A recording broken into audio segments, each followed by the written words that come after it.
राधे राधे प्यारे साथियों, प्रद्योत गुरुकुल में आपका हार्दिक स्वागत है। मैं हूं प्रद्योत और आप देख रहे हैं प्रद्योत गुरुकुल यूट्यूब चैनल।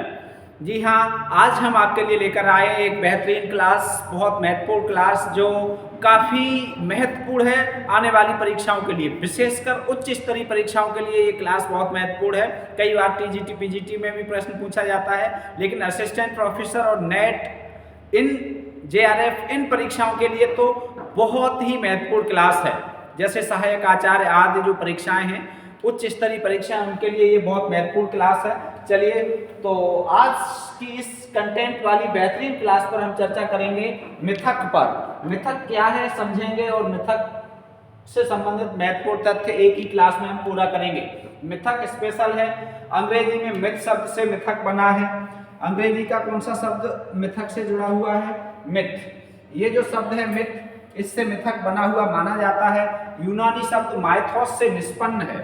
यदि पूछा जाए परीक्षा में कि मिथक शब्द अंग्रेजी में मिथ कहलाता है या अंग्रेजी का मिथ शब्द किस भाषा के शब्द से बना है, तो यूनानी भाषा के शब्द से। ठीक है, ये यूनानी आप याद रखेंगे, परीक्षाओं में बहुत आता है। यूनानी शब्द है माइथोस। यदि पूछा जाए मिथ यूनानी भाषा के किस शब्द से निष्पन्न है, तो माइथोस से। ठीक है, अंग्रेजी में मिथ और मिथ बना है यूनानी भाषा के माइथोस से। ठीक, और इसका अर्थ होता है अतर्क्य व्याख्यान। अतर्क्य व्याख्यान का मतलब बिना तर्क का कोई भी व्याख्यान, ऐसा व्याख्यान जिसमें तर्क प्रधानता न हो, तर्क की प्रधानता न हो, तर्क पर आधारित न हो, अतर्क्य हो। ठीक है, चलो, मिथक को किसने क्या कहा? अति महत्वपूर्ण पॉइंट है ये। मिथक के लिए किसने क्या शब्द दिया है? तो डॉक्टर नगेंद्र ने मिथक को कल्प कथा कहा है। क्या कहा है? कल्प कथा। पूछा जाता है प्रश्न, डॉक्टर नगेंद्र ने मिथक को क्या कहा, या कल्प कथा किसने कहा मिथक को? तो डॉक्टर नगेंद्र ने। ठीक है, तो ये याद रखेंगे। कैलाश वाजपेयी जी ने पुराख्यान तत्व कहा है। मिथक को क्या कहा है? पुराख्यान तत्व, कैलाश वाजपेयी ने। डॉक्टर कामिल बुल्के ने मिथक को पुराण कथा कहा है। क्या कहा है? पुराण कथा। ये काफ़ी महत्वपूर्ण बातें हैं, जो ये तीनों पॉइंट आपको याद रखने हैं। मच्छर भाई साहब आ गए और ये देखो हटा दिया इन्होंने। चलो, तो ये क्या है कि कल्प कथा किसने कहा है? डॉक्टर नगेंद्र ने। डॉक्टर नगेंद्र ने क्या कहा है कि ये कल्प कथा है, कल्पना पर आधारित। ठीक, पुराख्यान तत्व किसने कहा है? कैलाश वाजपेयी ने। पुराख्यान, पुरानी बातों पर आधारित आख्यान है ये, पुराने आख्यान, कैलाश वाजपेयी ने। ठीक है, कैलाश सबसे पुराने हैं। कैलाश पर्वत पुराना पर्वत है, याद रखेंगे। कामिल बुल्के ने क्या कहा है? पुराण कथा कहा है। इसे हटाओ, पुराण कथा कहा है कामिल बुल्के ने। ठीक है, चलो आगे देखते हैं।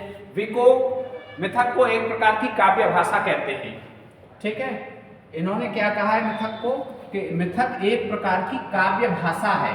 मतलब काव्य भाषा का एक प्रकार है मिथक, उसमें अलग तरह की भाषा, अलग तरह की बातें आती हैं।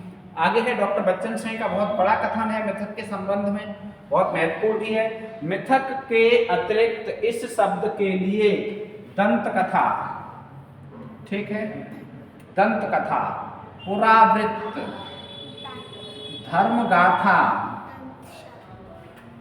पुरा कथा और पुराख्यान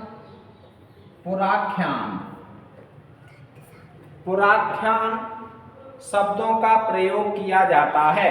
मिथक में तर्क की कोई संगति नहीं होती। ठीक है, इसके बाद भी आगे ये कथन है, लेकिन अब देखो यहाँ इन्होंने कहा है मिथक में तर्क की कोई संगति नहीं होती। मिथक में काहे की संगति नहीं होती है? तर्क की। जो मिथक हैं उनमें आप तर्क के आधार पर उन्हें सिद्ध नहीं कर सकते, आप तर्क के आधार पर उनका उत्तर नहीं दे सकते। ठीक है, एक तरह की कल्पनाएं होती हैं।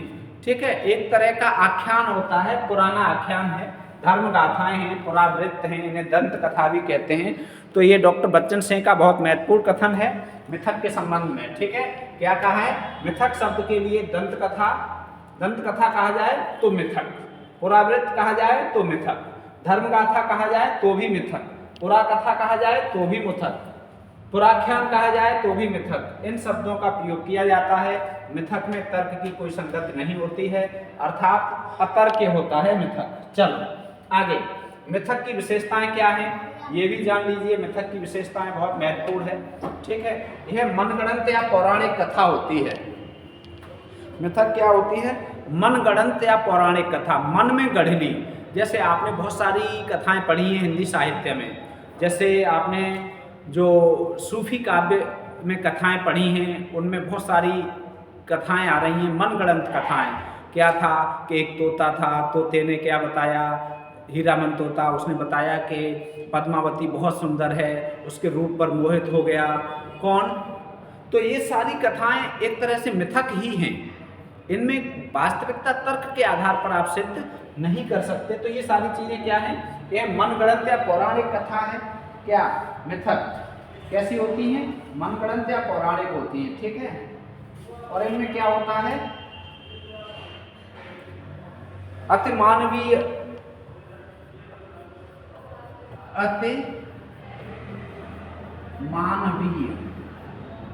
प्राणी या घटना का वर्णन होता है।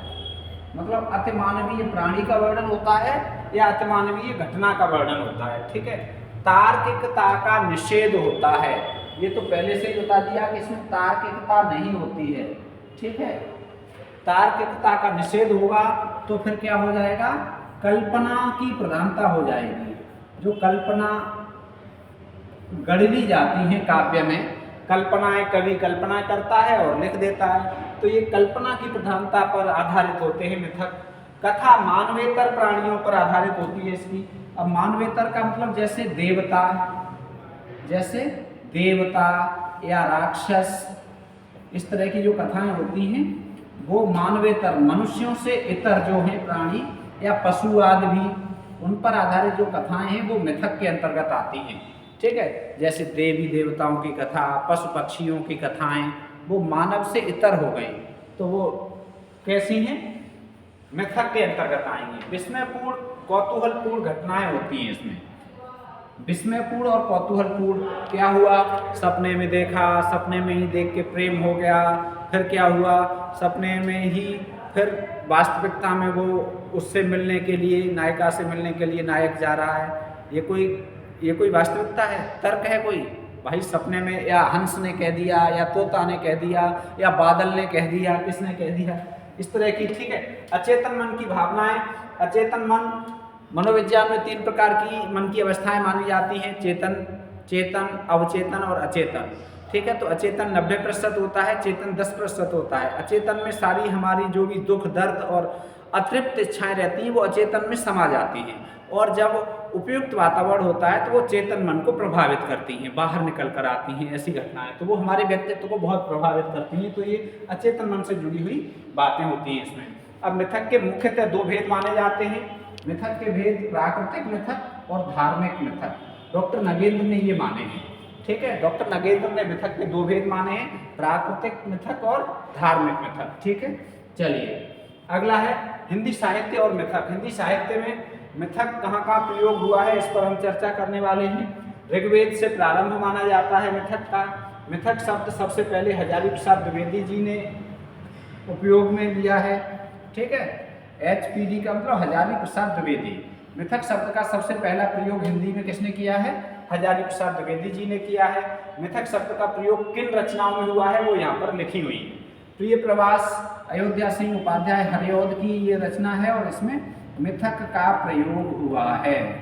ठीक है, हरिऔध जी की। साकेत मैथिली शरण गुप्त जी की रचना है और इसमें मिथक का प्रयोग हुआ है।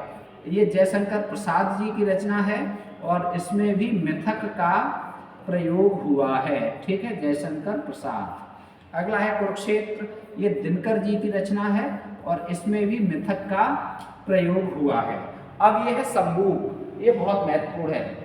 ठीक है, संबूक, गोपा गौतम और बोध वृक्ष, ये जगदीश गुप्त की हैं, ये भी और ये भी। ठीक है, जगदीश गुप्त किनकी हैं? जगदीश गुप्त की रचनाएं हैं। ठीक है, इनमें मिथक का प्रयोग हुआ है। ये अगला है उर्वशी, इसे आप जानते हैं, ये भी दिनकर की है और इसमें मिथक का प्रयोग किया गया है, सफल प्रयोग है मिथक का। कनुप्रिया और धर्मयुग, ये दोनों रचनाएं डॉक्टर धर्मवीर भारती की हैं और मिथक से युक्त हैं। ठीक है, महत्वपूर्ण रचनाएं धर्मवीर भारती जी की ये महत्वपूर्ण रचनाएं हैं और मिथक का उपयोग किया गया है। एक कंठ विस्पाई दुष्यंत कुमार की रचना है, ठीक है, किनकी है? दुष्यंत कुमार की, बहुत महत्वपूर्ण है और इसमें मिथक का प्रयोग किया गया है। दुष्यंत कुमार की रचना एक कंठ विस्पाई, ठीक। अब है संशय की एक रात, नरेश मेहता, ठीक है, संशय की एक रात नरेश मेहता, ये किनकी है? नरेश मेहता की है और इसमें मिथक का सफल प्रयोग किया गया है, ठीक है। अब है आत्मजयी, तो ये कुंवर नारायण की है और इसमें भी मिथक का उपयोग किया गया है, ठीक। और इसके बाद अब अंतिम है आत्मदान। आत्मदान बलदेव वंशी की है और मिथक से युक्त रचना है, ठीक है, किसकी है? बलदेव वंशी और मिथक से युक्त रचना है, ठीक है। अब आप समझ गए होंगे मिथक का मतलब क्या है। एक पौराणिक कथा, एक दंत कथा, एक अतार्किक कथा जिसमें तर्क का कोई भी महत्व न हो, ठीक है। दंत कथा, सुनी हुई कथा, मानवेतर प्राणियों की कथा। मानवेतर प्राणियों का मतलब या तो राक्षसों की कथा या देवताओं की कथा या पशुओं की कथा या पक्षियों की कथा, ठीक है। सत्य से इसका संबंध हो भी सकता है और नहीं भी हो सकता है। मुख्यतः ये क्या होता है? काल्पनिक होती हैं, ठीक है। तो ये विभिन्न प्रकार के काव्यों में इनका बहुत सारा उपयोग हुआ है। तो हिंदी साहित्य में मिथक से संबंधित यदि प्रश्न आएगा तो इस वीडियो में आपको अवश्य मिल जाएगा, ठीक है। इसकी PDF चाहिए तो प्रद्योत गुरुकुल टेलीग्राम चैनल से आप जुड़िए और आवश्यक वार्ता चाहिए तो 9758432887 इस मोबाइल नंबर पर आप चर्चा कर सकते हैं, ठीक है। तो ये क्लास आपके लिए उपयोगी साबित होगी, इस उद्देश्य से हमने आपके लिए ये क्लास तैयार की है, ठीक है। तो आज के लिए इतना ही, मिलेंगे फिर से एक अच्छे कंटेंट के साथ और एक अच्छी क्लास के साथ। तब तक स्वस्थ रहिए, मस्त रहिए और व्यस्त रहिए, पढ़ते रहिए। जय हिंदी, जय भारत, राधे राधे।